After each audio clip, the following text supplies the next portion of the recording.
Good morning, fourth grade.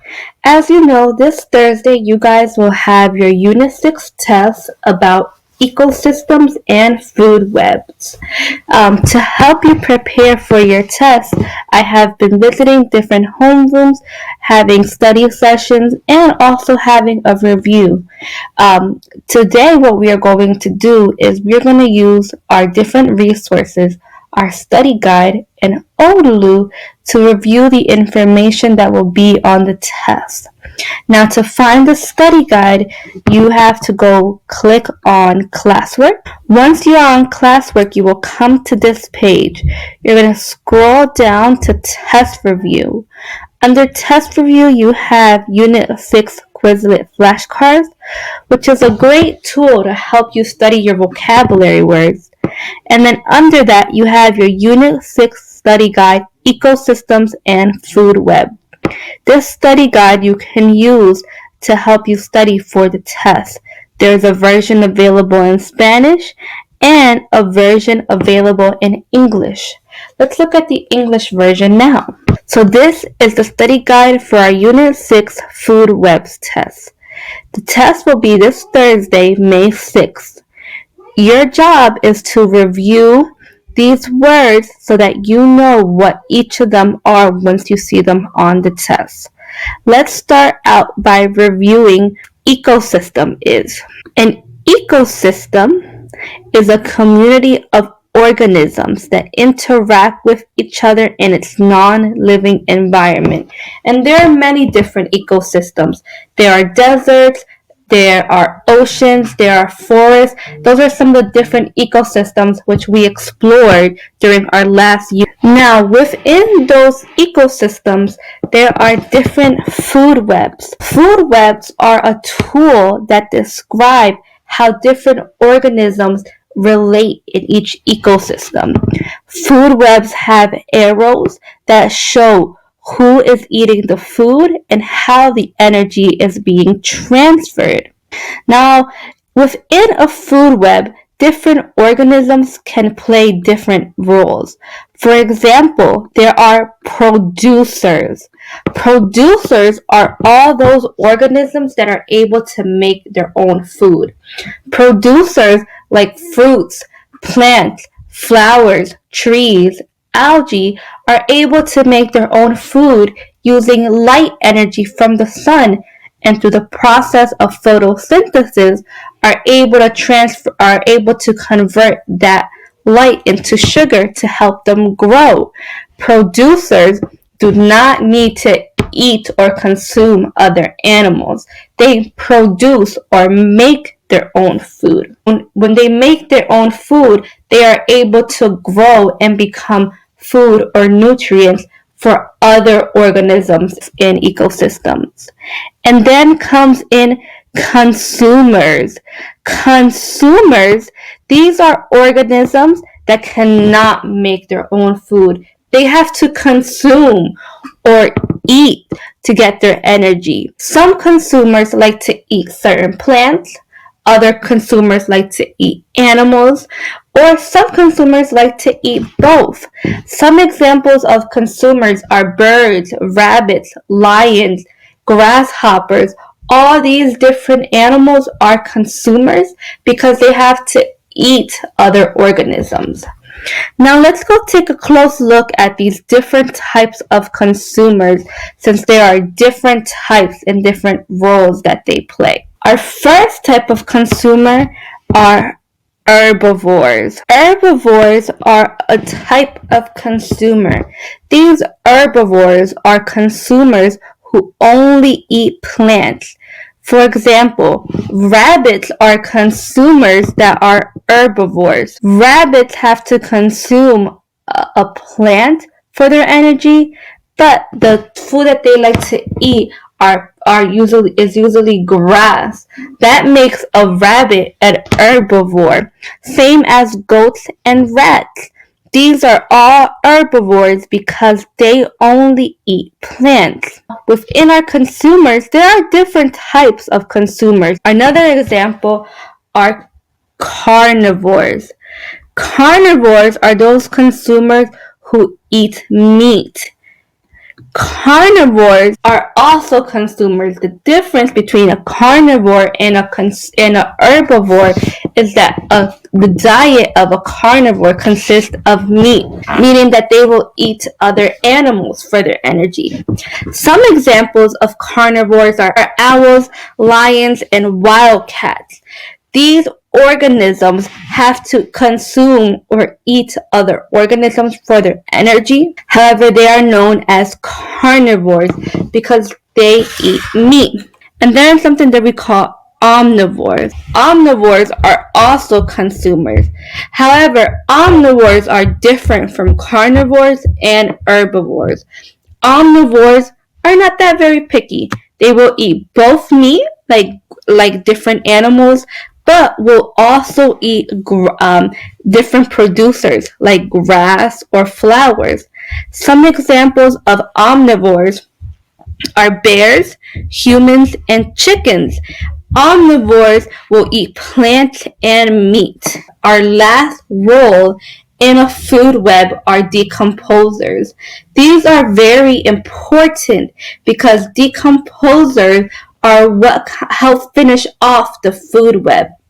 At the beginning of our school year, we talked about how soil is made up of different things, and one of those things was humus.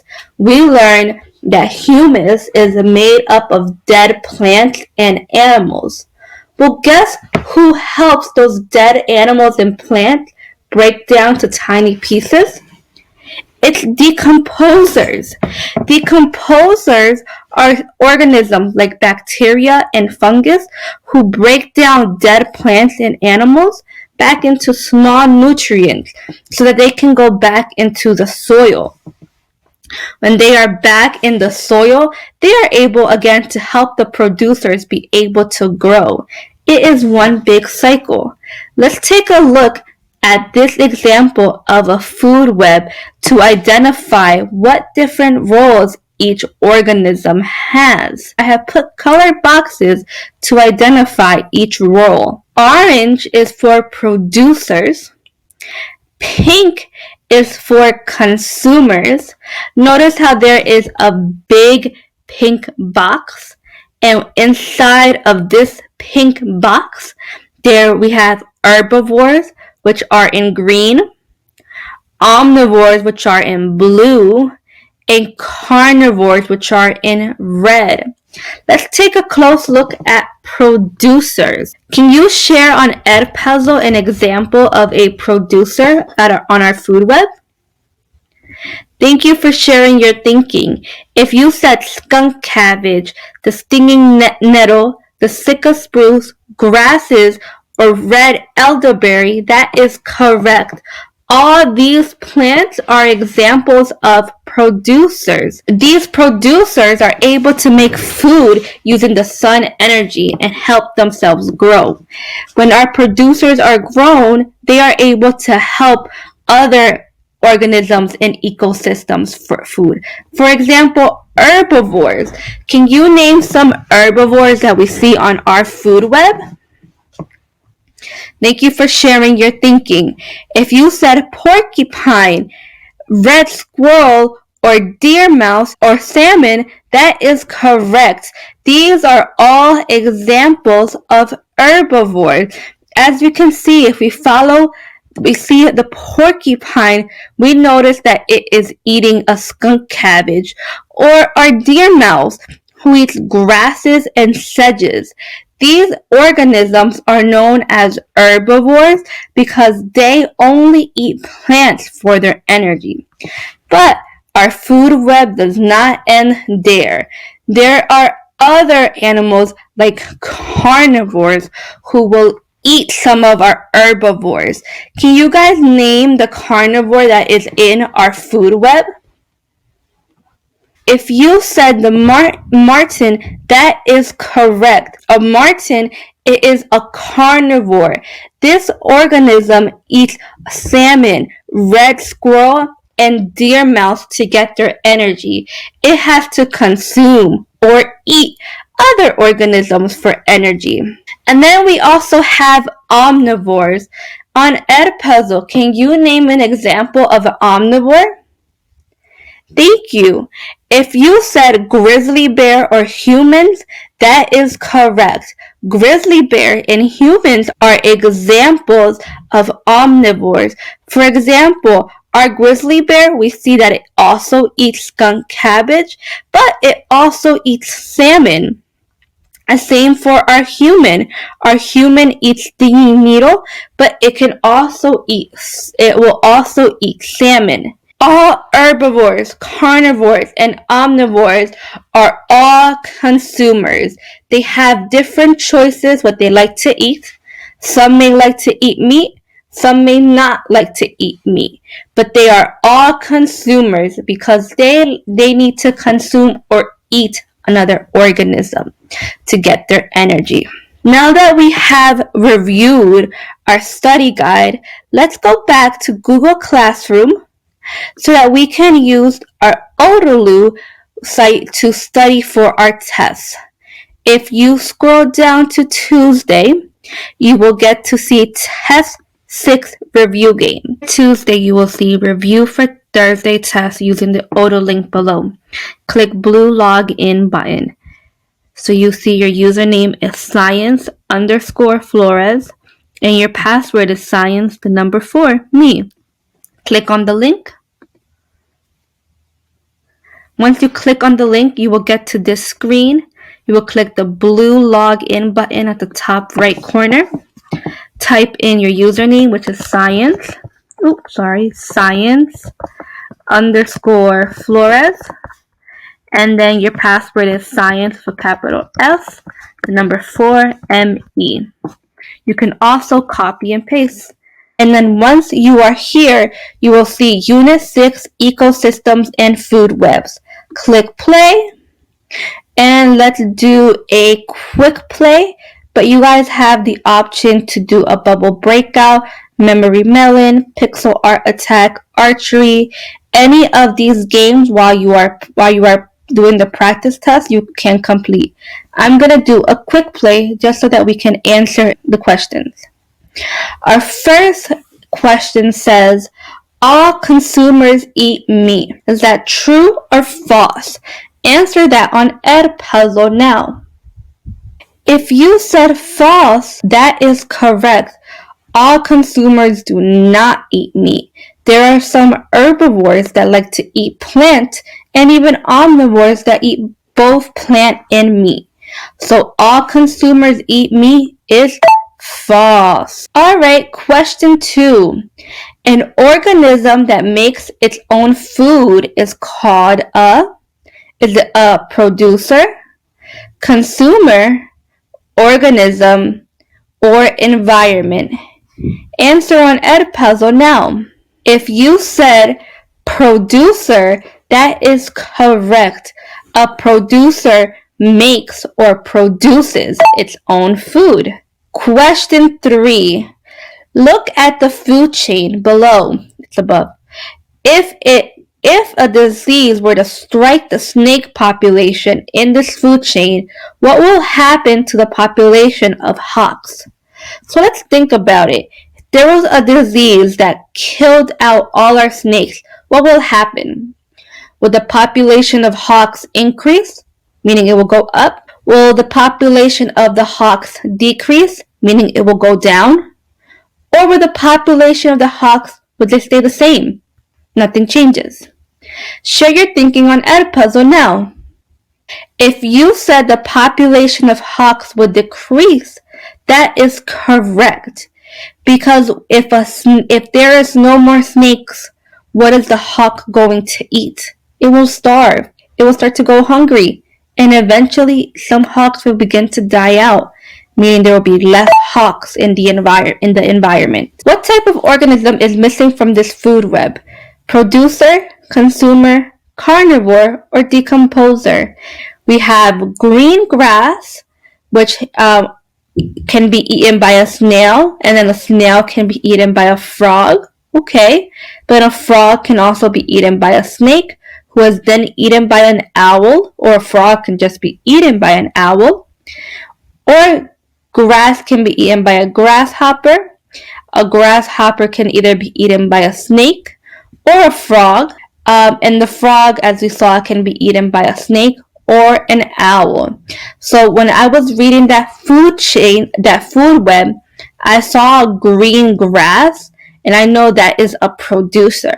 I saw a couple consumers like the snail, frog, owl, snake, and grasshopper. I saw some carnivores because I know the snake eats a grasshopper, and also the owl and the frog are examples of carnivores. But what is missing from this food web? If you said decomposer, that is correct. There is no decomposers in this food web. Question 5. True or false? A food web uses arrows to show how food and energy flow through the different organisms. Is that true or false? We've seen a couple of different food webs that have arrows. Share your thinking. Is it true or false? If you said true, that is correct. When we look at food web, we notice that it has different arrows pointing from different organisms to show what animal eats who to get energy. Question 6 is asking us, match the consumer to the correct food. So we know there are 3 different types of consumers: herbivore, carnivore, and omnivore. Let's match up the herbivore. We match up the herbivore with the broccoli, carrots, and onion, or we match it with the carrots, burger, and corn, or with the chicken and the burger. Share your thinking on Edpuzzle now. If you said with the broccoli, carrots, corn, and onion, that is correct. How about the carnivore? Who is the carnivore being matched up to? Is it the carrots, burger, and corn? Or is it just the chicken and the burger? If you said the chicken and the burger, that is correct. Carnivores only eat meat. And then our last one is the omnivore. Omnivore is going to be matched up to box number 2, which shows carrots, burger, and corn. Omnivores like to eat both vegetables and meat. An organism that has to eat organisms for energy is called. What do we call those organisms that need to eat or consume other organisms for energy? Is it a consumer? Is it an ecosystem? Is it a food web or a producer? If you said consumer, that is correct. Consumers have to eat or consume for energy. Let's look at this food chain. Which choice is correctly explaining the path of energy through the food web? We know that plant producers like plants start out our energy. If we follow our plant to its first arrow, we notice that it goes to a rabbit. A rabbit eats plants for energy. Now, once the rabbit eats the plant, there are different carnivores that can also eat the rabbit. First, we have our first arrow, which is pointing to the cougar. And then we also have another arrow that is pointing to the mountain lion. So that is how the energy transfers from the plant, rabbit, into the cougar and mountain lion. But the plant can also be eaten by a deer. If a deer eats a plant, a deer can also be eaten by a cougar and a mountain lion. So let's look at our choices. Which one of these choices is correctly showing how the energy is being transferred through the food web? So our first option says plant, rabbit, deer. Plant, rabbit, deer. Is that correct?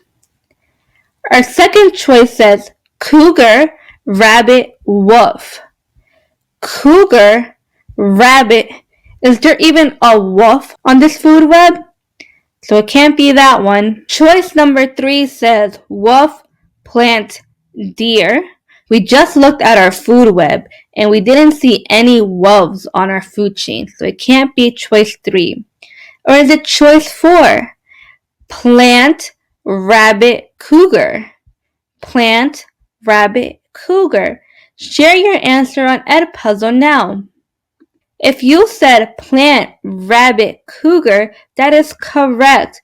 We see our plant, it is eaten by the rabbit, and the rabbit is eventually eaten by the cougar.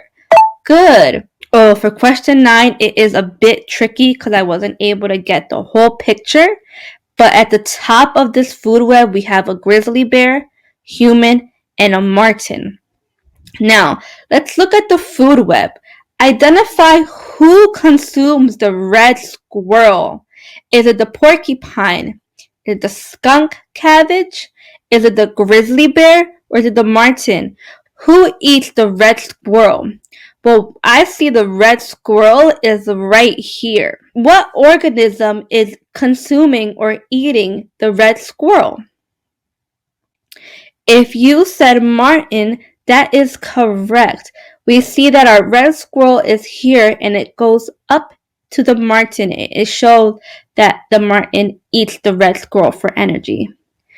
Can't be the porcupine. There is no arrows pointing from the red squirrel to a porcupine. And plus, a porcupine is an herbivore. And it can't be a skunk cabbage. The skunk cabbage doesn't need to eat anything. He's a producer. He makes his own food. And it's not the grizzly bear. The grizzly bear has other food that it likes to eat. Good job. So if you guys were able to answer these questions and got them correct, you are going to do very well on the test. Remember, you guys can always study using Odaloo. If you would like to take another practice test by yourself, you are more than welcome to. Go to Odaloo, use the login information at the beginning of that I showed you at the beginning, and you can do your own practice and you can choose to play with these different games. Remember, I am also available from office hours from 2 o'clock all the way to 3:30. If you want to come play Odaloo with me, if you want to be on Quizlet, we can study together. If you have any questions, just visit me then. Have a great Tuesday. Remember to study, and I will see you tomorrow. Thank you and have a good day.